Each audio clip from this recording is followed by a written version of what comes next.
DSC 2025 నియామకాలలో అక్రమాలు జరిగాయని ఆరోపిస్తూ ఒంగోలు సిపిఐ కార్యాలయంలో వైఎస్ఆర్సీపీ ఆధ్వర్యంలో రౌండ్ టేబుల్ సమావేశం నిర్వహించారు.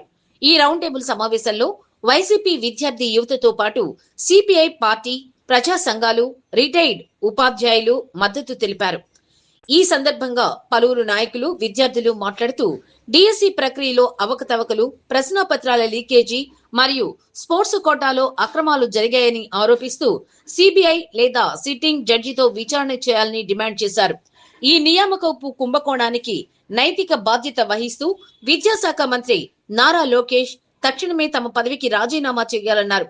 రాజీనామా చేయని పక్షంలో సిబిఐ లేక సిట్టింగ్ జడ్జితో విచారణను కోరాలని డిమాండ్ చేశారు. బాధిత అభ్యర్థులకు న్యాయం జరిగే వరకు పోరాటం ఆపేది లేదని స్పష్టం చేస్తూ 6వ తేదీ నుంచి 10వ తేదీ వరకు నిరాహార దీక్షలు, ర్యాలీలు చేస్తామని హెచ్చరించారు.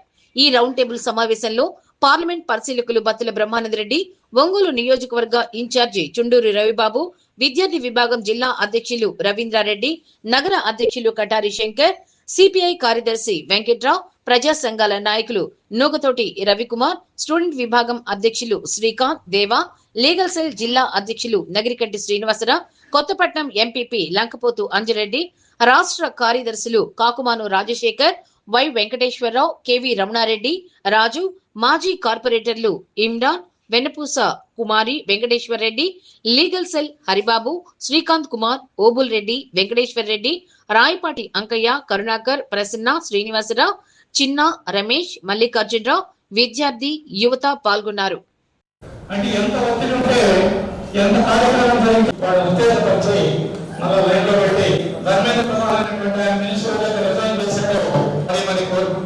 ఈ అవకాశం కల్పించే మీ అందరూ కూడా ధన్యవాదాలు.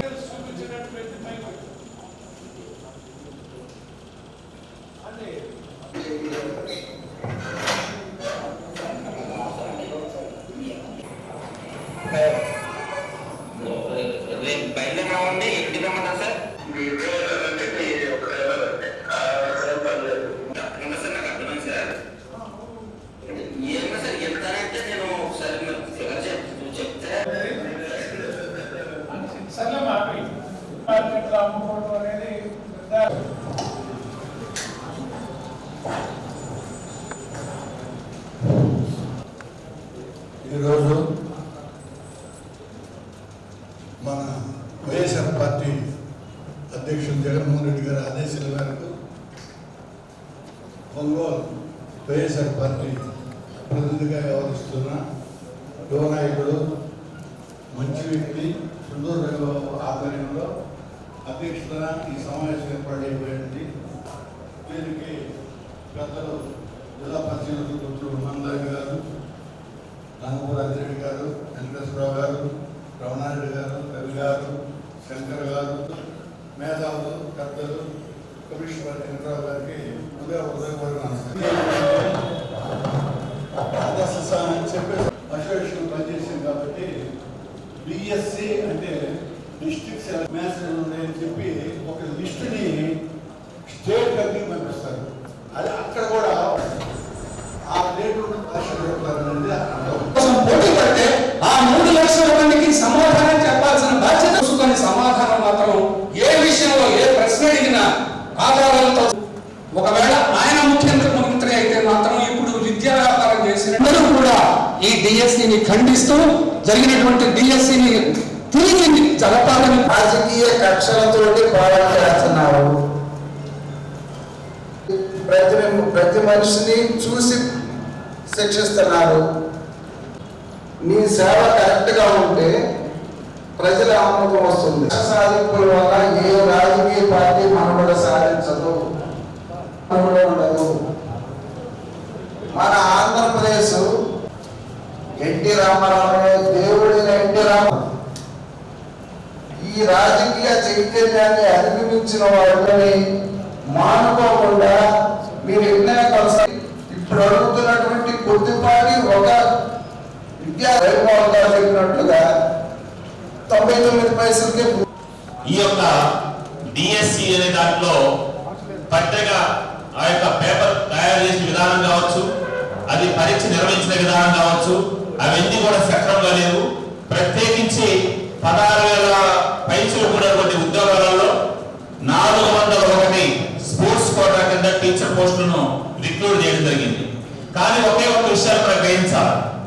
ఈ ప్రపంచంలో ఎక్కడైనా కనీసం వాచ్మెన్ కైనా స్వీపర్ పోస్ట్ కైనా అర్హత పరీక్ష లేకుండా ఉద్యోగం ఇచ్చిన దాఖలాలు ఎక్కడైనా ఉన్నాయా? అది కేవలం చంద్రబాబు హయాంలో జరిగినటువంటి ఈ యొక్క డిఎస్సిలో జరిగింది. 4,401 మంది స్పోర్ట్స్ కోటా కింద ఇచ్చినటువంటి ఉద్యోగాలకి ఎటువంటి అర్హత పరీక్ష లేకుండా వారి యొక్క అధికార పార్టీ నాయకులు నాయకత్వం వహిస్తున్నటువంటి క్రీడా సంస్థలకి తరఫున వారు అనుయాయులకు ఇచ్చినటువంటి సర్టిఫికేట్ల ఆధారంగా మనకి ఉద్యోగాలు ఇచ్చారు. ఉదాహరణకి సాఫ్ట్వేర్ అసోసియేషన్ కి కోన రవికుమార్ అతను అధ్యక్షత వహిస్తున్నారు. ఆ సంస్థ నుంచి 38 మందికి ఉద్యోగాలు వచ్చాయి. అదేవిధంగా జూడో అసోసియేషన్ ఉంది, దానికి భరత్ విశాఖపట్నం ఎంపీ, ఆయన లోకేష్ యొక్క తోడు, ఆయన దానికి గౌరవ అధ్యక్షులుగా వహిస్తున్నారు. ఆ జూడో సంస్థ నుంచి 39 మందికి ఉద్యోగాలు ఇచ్చారు. అవి ఎలా ఇచ్చారు? గతంలో నాకు తెలిసిన వరకు అది ఉపాధ్యాయ పోస్టులు కావచ్చు, గ్రూప్ 1 కావచ్చు, గ్రూప్ 2 కావచ్చు, ఏ అర్హత పరీక్ష అయినా కానీ ఆ యొక్క క్రీడలకు సంబంధించిన అంశాలలో పాల్గొన్న వాళ్ళకి ఫస్ట్ గోల్డ్ మెడల్, తర్వాత రజత పథకము, వెండి పథకము, ఇంకో పథకము 1, 2, 3 ర్యాంక్స్ వచ్చిన వాళ్ళకి మార్క్స్ చేసి ఉద్యోగాలు ఇచ్చేవాళ్ళు. కానీ వీళ్ళు ఏం చేశారంటే వాటిలో పాల్గొన్నారో తెలియదు, మా యొక్క సంస్థ తరఫున ఈ యొక్క ఆర్గనైజేషన్ తరఫున నిర్వహించిన పోటీల్లో పాల్గొన్నారని కేవలం పార్టిసిపేషన్ సర్టిఫికేట్ లో ఇస్తే వాళ్ళకు ఉద్యోగాలు ఇచ్చారు. కాబట్టి ఇవి ఖచ్చితంగా టీడీపీ వారి యొక్క అనుయాయులకు ఇచ్చారు, అదేవిధంగా ఉద్యోగాలు అనుకున్నారు. కాబట్టి దీనిపై ఖచ్చితంగా సిబిఐ విచారణ జరిపించాలి. అప్పుడు దాకా సిబిఐ విచారణలో ఈ యొక్క నిజాలు బయటకు వచ్చేదాకా ఇక్కడ ఉన్నటువంటి లోకేష్ విద్యాశాఖ మంత్రి తక్షణమే రాజీనామా చేయాలి. ఎందుకంటే ఇప్పటి వరకు ఒక్కసారి కూడా స్పందించలేదు ఈ విషయం మీద, ఎక్కడ కూడా దాఖలు లేదు. ఈ రోజు ఈ పేపర్ అవుట్ సోర్సింగ్ కంపెనీ వారికి ఇచ్చారు. అవుట్ సోర్సింగ్ వాళ్ళు ఈ యొక్క ప్రశ్నాపత్రం తయారు చేస్తే అవుట్ సోర్సింగ్ ఉద్యోగి ఫస్ట్ ర్యాంక్ వచ్చింది. గమనిస్తే ఏం చేస్తా, ఆ ఫస్ట్ ర్యాంక్ వచ్చినటువంటి వ్యక్తి కూడా ఇప్పుడు ఉద్యోగం ఇవ్వలేదు. ఏ అవుట్ సోర్సింగ్ ఉద్యోగి అయితే ప్రశ్నాపత్రం తయారు చేశాడో అతనికి ఫస్ట్ ర్యాంక్ వస్తే అతనికి ఉద్యోగం ఇవ్వలేదు, అతని పక్కన పెట్టాడు. ఇప్పుడు అతనే కోర్టులో కేసేశాడు, నాకు ఫస్ట్ ర్యాంక్ వచ్చింది కదా, నాకు ఎందుకు ఉద్యోగం ఇవ్వలేదు. దీన్ని కూడా మీకు తెలుసాలి. ప్రభుత్వ నిర్వహణ అనేటువంటిది పారదర్శకంగా ఉండాలి, నిష్పక్షపాతంగా పారదర్శకంగా ఉంటామని ప్రమాణం చేసి సభా వేదికని పదవిని అలంకరించారు. అట్లాంటిది ఈ ప్రజాస్వామ్య పరిరక్షణ కోసం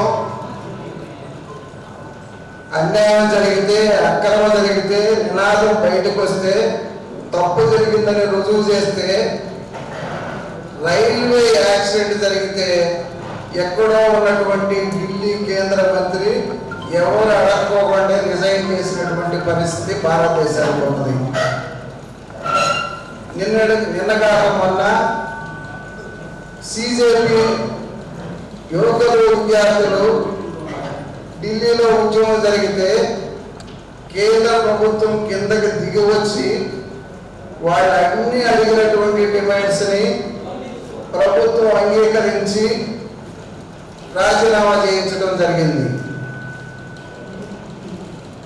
ఆంధ్రప్రదేశ్లో కూడా ఇంత పెద్ద అవినీతి అనేటువంటిది ఉద్యోగాల నియమాల్లో కానీ, పరీక్ష నిర్వహణలో కానీ, అర్హత లేనటువంటి వాడికి ఉద్యోగ కల్పనలో జరుగుతున్నటువంటి అన్యాయాన్ని నిలదీస్తే, ప్రజాస్వామ్యం మీద గౌరవం ఉంటే, లేదా ప్రజా అవసరాలు ప్రజల్లో నా మనుగడ కొనసాగాలనుకుంటే మంత్రి పదవికి రిజైన్ చేయాలి.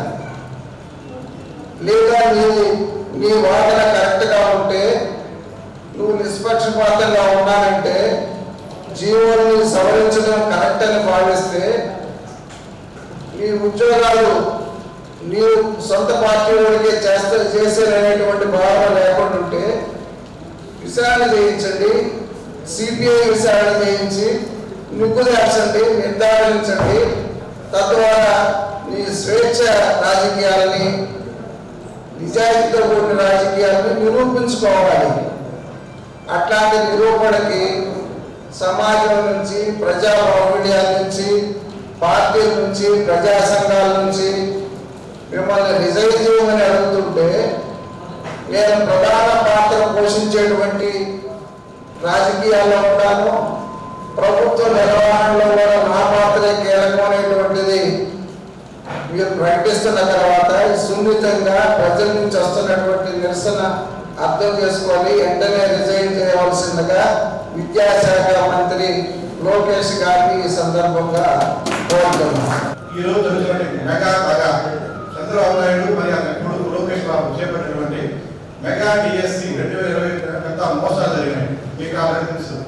జీవో నెంబర్ 46 ఏదైతే ఉందో దాన్ని సప్రెస్ చేసి మళ్ళీ 56 జీవో అనేది తీసుకొచ్చారు ఏపీ స్టేట్ గవర్నమెంట్.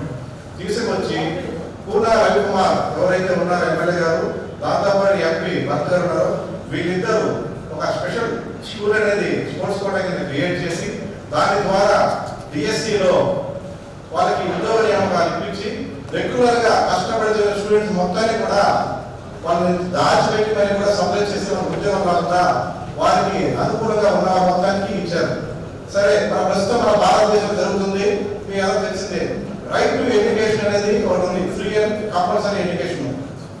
6 సంవత్సరాల నుంచి 14 సంవత్సరాల వరకు ఖచ్చితంగా ఉచిత విద్య అనేది మన రాష్ట్ర ప్రభుత్వాలు, కేంద్ర ప్రభుత్వాలు అందించాలి. దాంతోపాటు ఆర్టికల్ 21 ఏ ప్రకారం ఏదైతే స్కూల్స్ ఉన్నాయో, కాలేజెస్ ఉన్నాయో 25% ప్రైవేట్ స్కూల్స్ యాజమాన్యం ఉన్నాయో ఖచ్చితంగా ఆ ఫ్రీ కోటా కింద 25% కేటాయించాలి.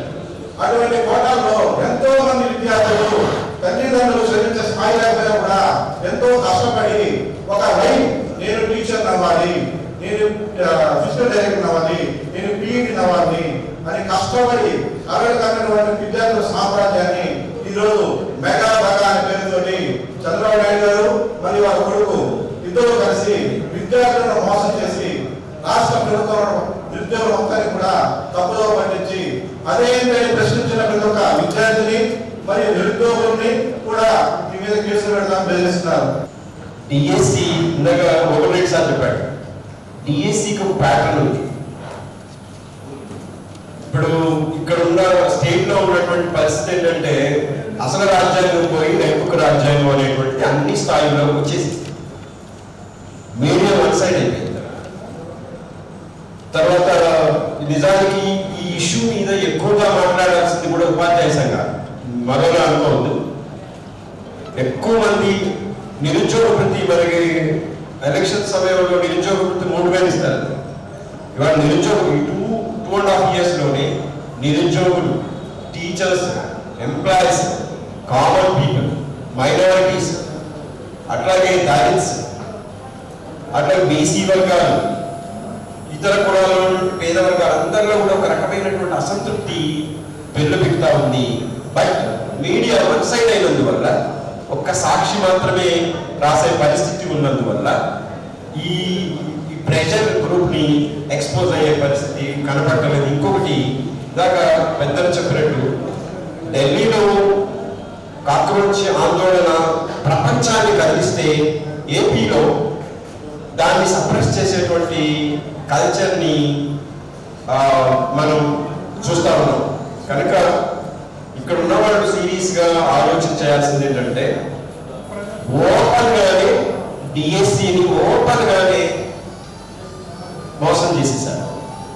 ఇంకొక దీనికి ఇన్ అడిషన్ మీరు బిపిఈడి ఫిజికల్ డైరెక్టర్ పోస్టే కాదు, రిజర్వేషన్ విధానంలో కూడా హారిజాంటల్ రిజర్వేషన్, వర్టికల్ రిజర్వేషన్ అనేటువంటి గందరగోళాన్ని సృష్టించి మెజారిటీ ఆఫ్ ది రిజర్వ్డ్ వర్గాలను కూడా అన్యాయం చేసేటట్టుగా చేశారు. నేను దాని ప్రత్యక్ష సాక్షిని కూడా, 2 పిల్లలు నా దగ్గరకు వచ్చినప్పుడు నేను వాళ్ళని డిఓ వాళ్ళ దగ్గరికి తీసుకెళ్ళాను, మా చేతుల్లో ఏమీ లేదన్నా. వాళ్ళు స్టేట్ కమిషనర్ దగ్గరికి వెళ్ళారు, మా చేతుల్లో ఏమీ లేదన్నా.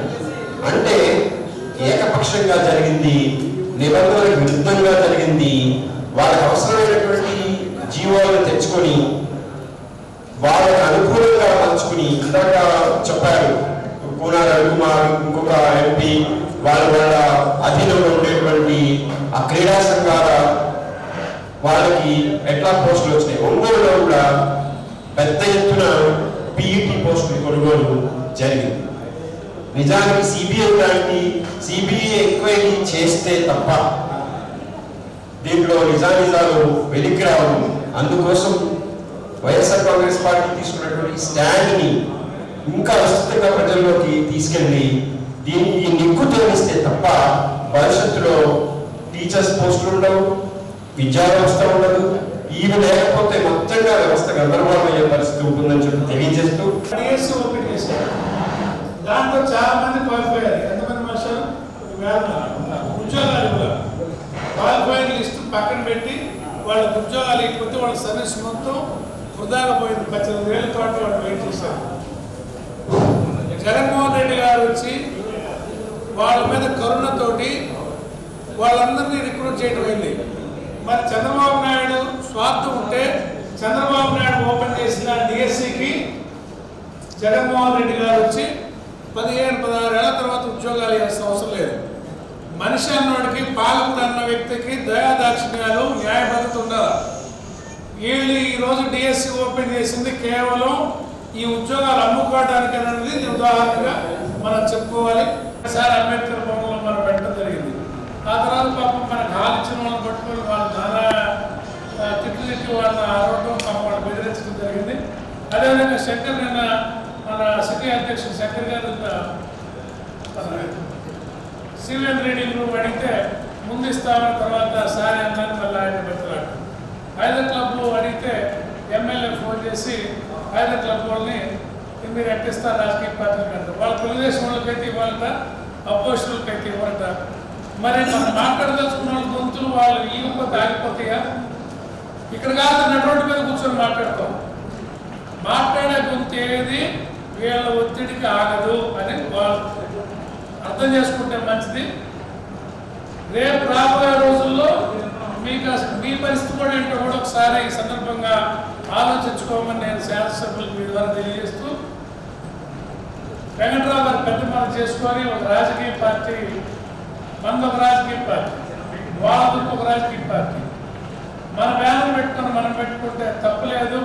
ప్రజా నిర్ణయాలు ప్రజల కోసం చేసే పనికి మేము మద్దతు ఉంటామని చెప్పి ఆయన ఎలవ్ చేయటం, మళ్ళీ మనకు మద్దతు తెలుపుతూ సందర్భాన్ని బట్టి సందర్భానికి మనకి మద్దతు ఇస్తూ వ్యతిరేకించినందుకు వెంకట్రావు గారికి నేను ధన్యవాదాలు తెలియజేస్తూ 2005 నుంచి టీచర్గా పనిచేస్తున్నాను. అయితే నా బాధ ఏంటంటే ఇప్పుడే కాదు, గతంలో ఎన్నోసార్లు లీక్ అయింది. అయితే ఇప్పుడు లీక్ అయింది చాలా పెద్ద వ్యవస్థగా ఉంది. అంటే ఎన్ని వేల కోట్ల రూపాయల స్కామ్ చూడండి. దేశవ్యాప్తంగా చూశారు. అన్నా హజారే ఉద్యమం ప్రారంభిస్తే దాని నుంచి 60 కేజ్రీవాల్ ఆమ్ ఆద్మీ పార్టీ పెట్టి అలా ఢిల్లీ ముఖ్యమంత్రి అయ్యారు. నిన్న మొన్న సుప్రీంకోర్టు ప్రధాన న్యాయమూర్తి జస్టిస్ సూర్యకాంత్ గారు నిరుద్యోగుల ఉద్యోగాలతో పోలిస్తే కాక్రోచ్ జనతా పార్టీ అనే పెట్టి అభిజిత్ దీప్కే 30 సంవత్సరాలు ఒక యువకుడు ఈరోజు చూడండి ప్రపంచవ్యాప్తంగా తన యొక్క ఉద్యమాన్ని అలా వినిపించారు. మరి యువత పెల్లెట్ గన్స్తో పెట్టినా ఎంత పోరాడినా సరే తన యువత అంటే ఇలా ఉంటుంది. అంటే ఎవరైనా సరే అంటే తప్పు కనుక ఎక్కువ జరిగినట్లయితే ఎవరు సహించరు, ఏదో ఒక రోజు దానికి చరమగీతం పాడతారు. కాబట్టి ఇక్కడ కూడా నేనేదో అనుకోలేదు. వాస్తవంగా నేను పోస్ట్ రాయాలా, నేను చైతన్య స్కూల్లో పనిచేస్తూ డబ్బులు ఇస్తే మా ఫ్రెండ్స్ మ్యారేజ్ అయ్యి కొన్ని ఇబ్బందుల్లో ఉంటే దాదాపు 40,000 రూపాయలు వాళ్ళు సహాయం చేశారు. నా దగ్గర ఇంకా లేవు, ఒంగోలులో పెడితే రాశాను, నాకు మార్కాపురంలో వచ్చింది. ఇంకా నేను ఎగ్జామ్ కూడా పోతే ప్రైవేట్గా పనిచేద్దామని చేస్తున్నాను. అయితే నేను అనేది ఏంటంటే మనం కూడా కాక్రోచ్ జనతా పార్టీకి ఇంత పెద్ద ఎత్తున రావడానికి అక్కడ సోనం వాంగ్చుక్ అని జమ్మూ కాశ్మీర్ ప్రముఖ విద్యావేత్త, ఇంటలెక్చువల్ పర్సన్, ప్రముఖ పర్యావరణవేత్త కూడా మరి ఎంత బ్రహ్మాండంగా చేశాడో. గతంలో 170 రోజుల పాటు అతని జైలులో నిర్బంధించింది. చివరికి నరేంద్ర మోడీ కూడా మెడలో ఉంచి ధర్మేంద్ర ప్రధాన్ రాజీనామా చేయాల్సి వచ్చింది. మరి అటువంటి పరిస్థితులు మన రాష్ట్రంలో కూడా వచ్చినాయి. కాబట్టి యువత కావచ్చు, ఇంటలెక్చువల్ పర్సన్స్ కావచ్చు, ఈరోజు సార్ చెప్పారు, రవికుమార్ సార్, వ్యాపార సామ్రాజ్యం 56,000 కోట్ల రూపాయలు జరిగింది దేశవ్యాప్తంగా నీట్ పేపర్ మీద. మరి ఇక్కడ ఎంత జరిగిందో అర్థమవుతుంది. కాబట్టి కాబట్టి దానికి వైఎస్ఆర్సీపీ తరఫున నేను కూడా వైఎస్ రాజశేఖర రెడ్డి గారు ఉన్నప్పుడు ప్రతి అన్ని చూసేవాడు దగ్గర నుంచి. అయితే మాకు అవకాశాలు రాలేదు.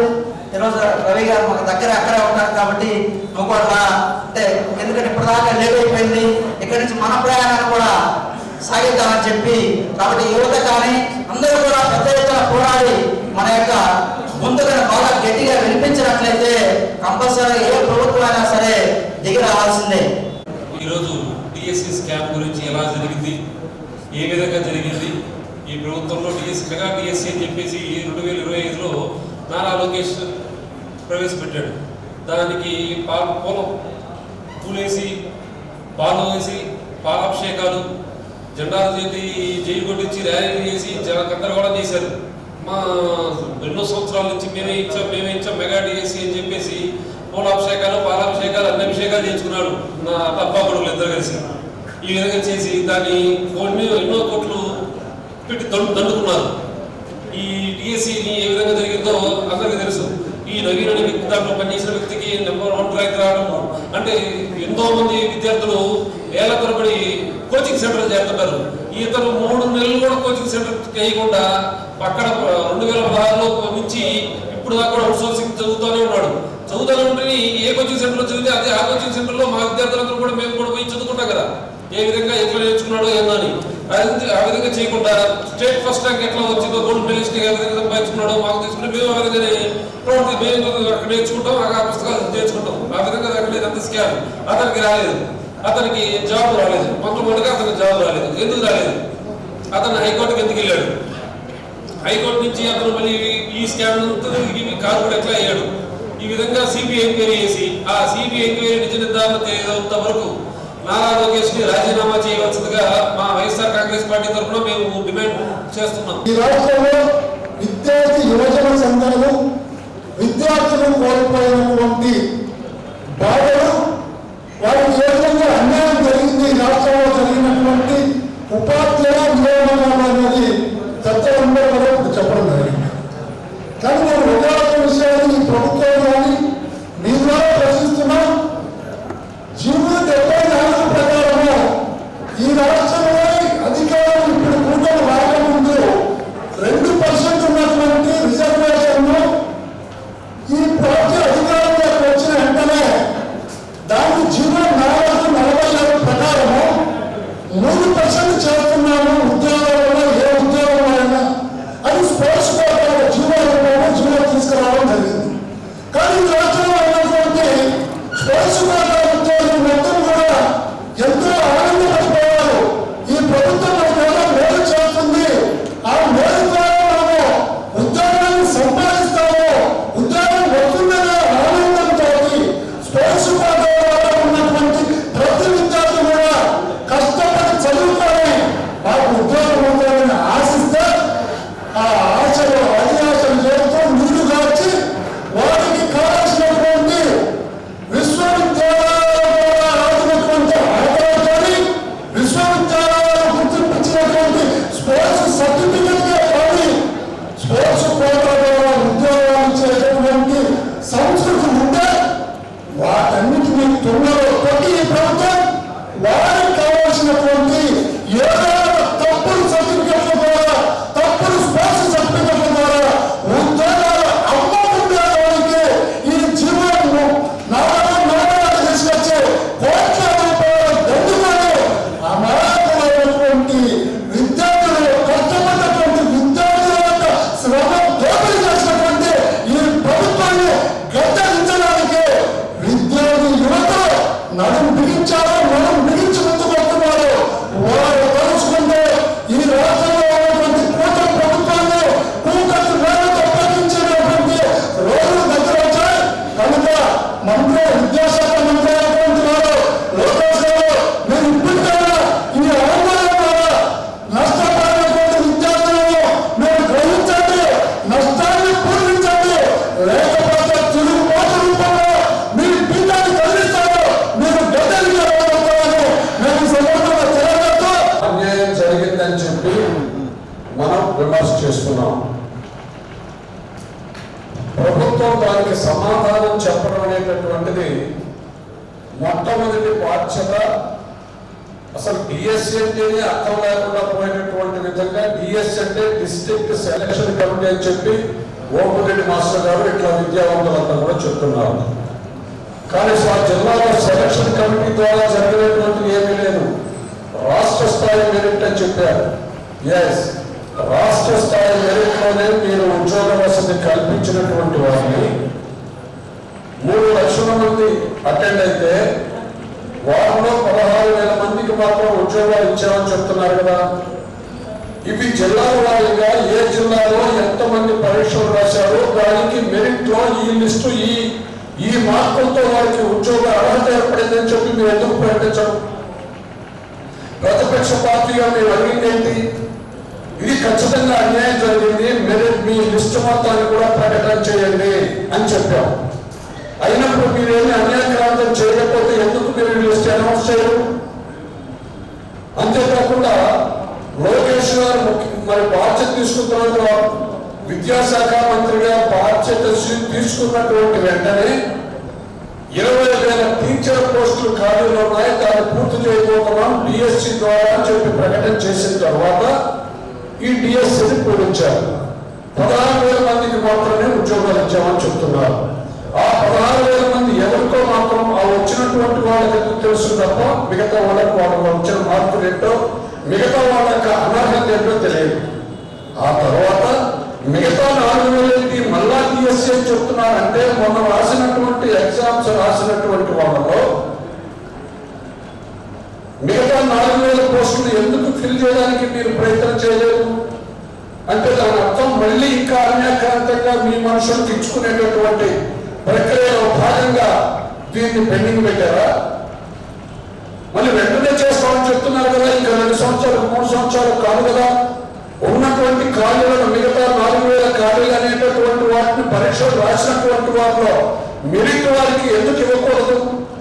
ఇదంతా కూడా మీరు చేసినటువంటి దుర్మార్గపు లోపభూయిష్టమైనటువంటి ప్రక్రియ కాబట్టి మీ పార్టీకి చెందినటువంటి వారిని కొంతమంది మా అర్హులు కాకపోయినా కూడా అనర్హులు సెలెక్ట్ చేసుకున్నారు కాబట్టి మీ నాయకులు చాలా మంది ఉద్యోగాలు కల్పించేటటువంటి వారికి ఒక రేటు నిర్ణయించి అమ్ముకున్నారు కాబట్టి మీరు అర్హతైనటువంటి లిస్టును సెలెక్టెడ్ లిస్టును అనౌన్స్ చేయలేకపోతున్నారు. ఎందుకు జిల్లాల వారీగా మీరు మెరిట్ లిస్ట్ అనౌన్స్ చేయరు?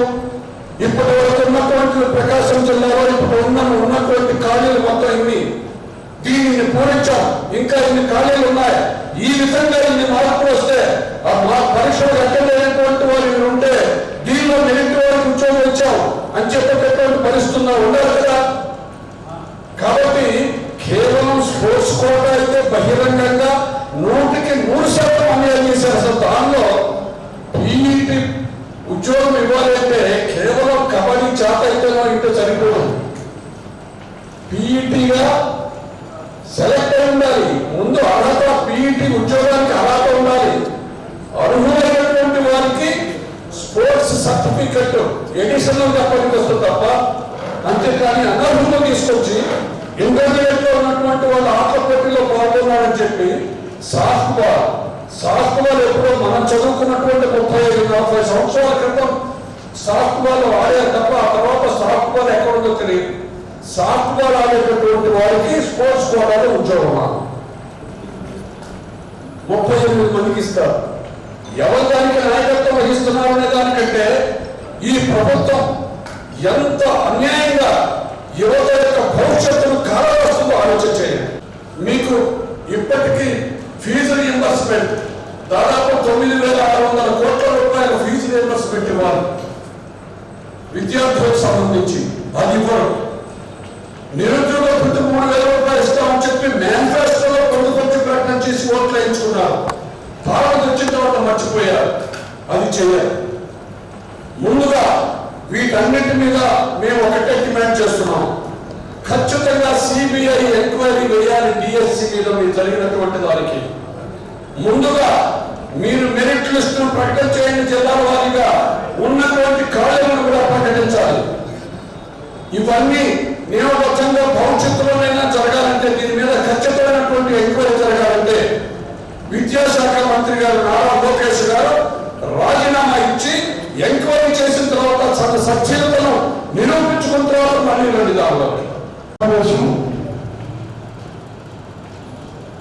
సిపిఐ ఆఫీసులో ఏర్పాటు చేయడం అనేటువంటిది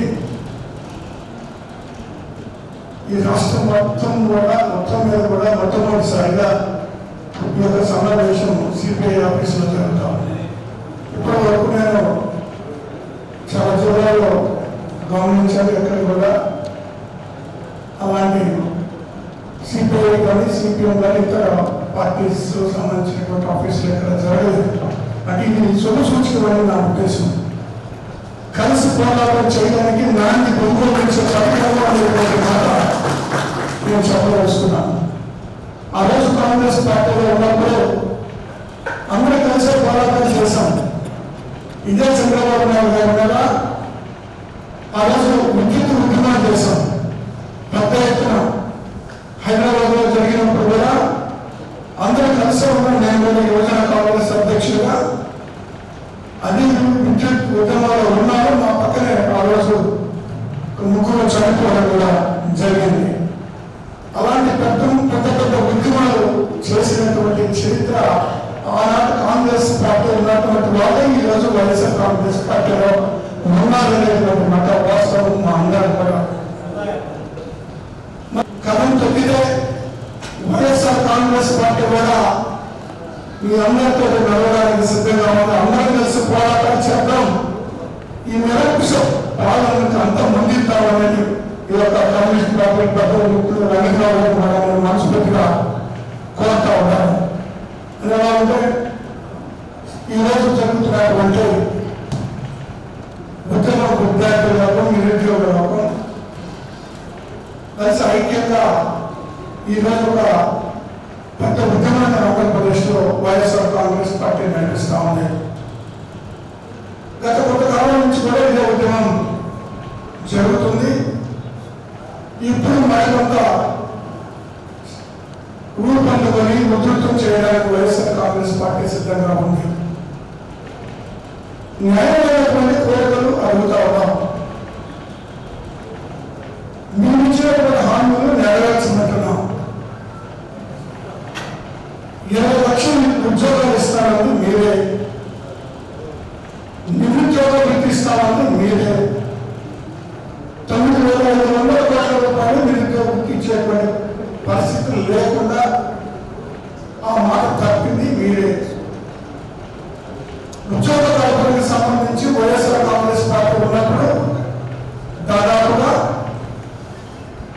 1,30,000 ఉద్యోగాలు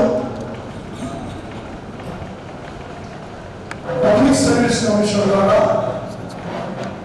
పబ్లిక్ సర్వీస్ కమిషన్ కూడా ఇచ్చింది. పబ్లిక్ సర్వీస్ కమిషన్ ద్వారా కూడా ఉద్యోగాలు ఇవ్వడం జరిగింది. అదే కాకుండా 2,60,000 ఉద్యోగాలు ఈ యొక్క మరి వాలంటీర్స్ కానీ లేదా సచివాలయానికి సంబంధించి కానీ అనేకమైనటువంటి ఉద్యోగాలు కాకుండా మెడికల్కి సంబంధించినటువంటి ఉద్యోగాలు కూడా 40,000 ఇవ్వడం జరిగింది. అంటే వైఎస్ఆర్ కాంగ్రెస్ పార్టీ అధికారంలో ఉన్నప్పుడు ఎక్కడ ఏ ఉద్యోగాలు ఇచ్చినా కూడా ఎక్కడ కూడా ఇలాంటి దారుణమైనటువంటి ఆరోపణలు ఎక్కడ కూడా రాలేదా. నిష్పక్షపాతంగా అనుకునేటువంటి వాళ్ళకి వైఎస్ఆర్ కాంగ్రెస్ పార్టీ ఉద్యోగాలు ఇవ్వడం జరిగింది. కానీ ఈరోజు జరుగుతున్నది ఏంటి? Sports quota. నేను కూడా ఒక నేషనల్ ప్లేయర్ని, నేషనల్ ఫుట్బాల్ ప్లేయర్ని. నాకు తెలుసు స్పోర్ట్స్ కోటాకు సంబంధించి కూడా ఏ విధంగా అన్యాయం జరిగిందో, అక్రమం జరిగిందో. జాతీయ స్థాయిలో పాల్గొన్నటువంటి వాళ్ళకి లేదా గోల్డ్ మెడల్ కొట్టినటువంటి వాళ్ళకి కానీ పార్టిసిపేట్ చేసినటువంటి వాళ్ళకి మొట్టమొదటి ప్రాధాన్యత ఉద్యోగాలు ఉంటుంది. కానీ ఇక్కడ జరిగింది ఏంటి?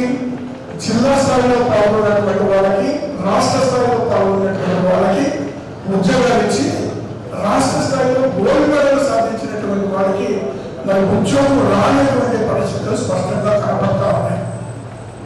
ఎవరైతే మరి ఒక అవుట్సోర్సింగ్ ఎంప్లాయీ ద్వారా వీళ్ళు పేపర్లు తయారు చేయడం, అప్లోడ్ చేయడం చేస్తే నవీన్ అనేటువంటి వ్యక్తి ఎగ్జామ్ రాసి ఆ పేపర్ తీసుకొని ఎగ్జామ్ రాసి సోషల్ సర్వీస్లో స్టేట్ ఫస్ట్ రావడం జరిగింది.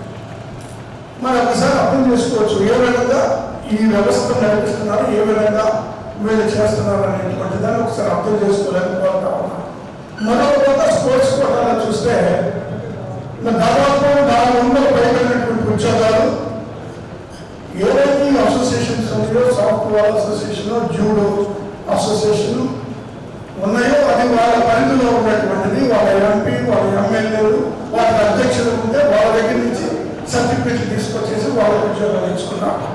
ఇస్తే చిన్న 20 లక్షలకు ఒక ఉద్యోగాన్ని అమ్ముకున్నారు.